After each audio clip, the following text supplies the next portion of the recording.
সামরিক সহযোগিতায় দুই দেশের কৌশলগত অংশীদারিত্ব ও বন্ধুত্বের ধারাবাহিকতা রক্ষায় প্রতিরক্ষা সরঞ্জাম ও প্রযুক্তি হস্তান্তর চুক্তি করেছে বাংলাদেশ ও জাপান। সার্বভৌমত্ব রক্ষার পাশাপাশি দক্ষিণ এশিয়ার নিরাপত্তায় এই অংশীদারিত্ব চুক্তির মেয়াদ ৫ বছর। সরকার পরিবর্তন হলেও যে কোনো সহযোগিতা অব্যাহত রাখার আশ্বাস দিয়েছে জাপান। বিস্তারিত আকবর হোসেন সুমনের রিপোর্টে। নোভা এলইডি টিভি, ঝকঝকে ছবি, নিখুঁত শব্দ, ৫ বছরের ওয়ারেন্টি। নোভা মানে সঠিক মান, নিশ্চিত সেবা। নিরাপত্তা খাতে পারস্পরিক সহযোগিতা ও অংশীদারিত্বকে এগিয়ে নিতে বাংলাদেশ জাপানের মধ্যে প্রতিরক্ষা সরঞ্জাম ও প্রযুক্তি হস্তান্তর চুক্তি স্বাক্ষর হয়েছে। সামরিক খাতে প্রযুক্তিগত গবেষণা ও সমন্বিত উন্নয়নে দ্বিপক্ষীয় স্বার্থ সংশ্লিষ্ট বার্তা রয়েছে এই চুক্তিতে।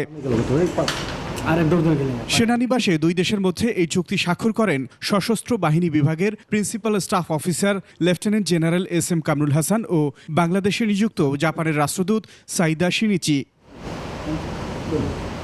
এই চুক্তি দেশের প্রতিরক্ষা ব্যবস্থা আধুনিকীকরণে ভূমিকা রাখবে বলে মনে করে বাংলাদেশ সেনাবাহিনী। এই চুক্তির অধীনে বিভিন্ন সময়ে জাপান সরকার আমাদেরকে সেনা নৌ এবং বিমান বাহিনীর জন্য বিভিন্ন ধরনের সরঞ্জাম তারা আমাদেরকে অফার করবে এবং অলরেডি একটা ইনিশিয়াল লিস্ট সেখানে প্রস্তুত করা হয়েছে। আমরা আশা করছি ভবিষ্যতে আমাদের প্রয়োজন অনুযায়ী এবং তাদের যে প্রস্তাবনা সেটা অনুযায়ী আমরা বিভিন্ন সময় প্রতিরক্ষা সরঞ্জাম পাব।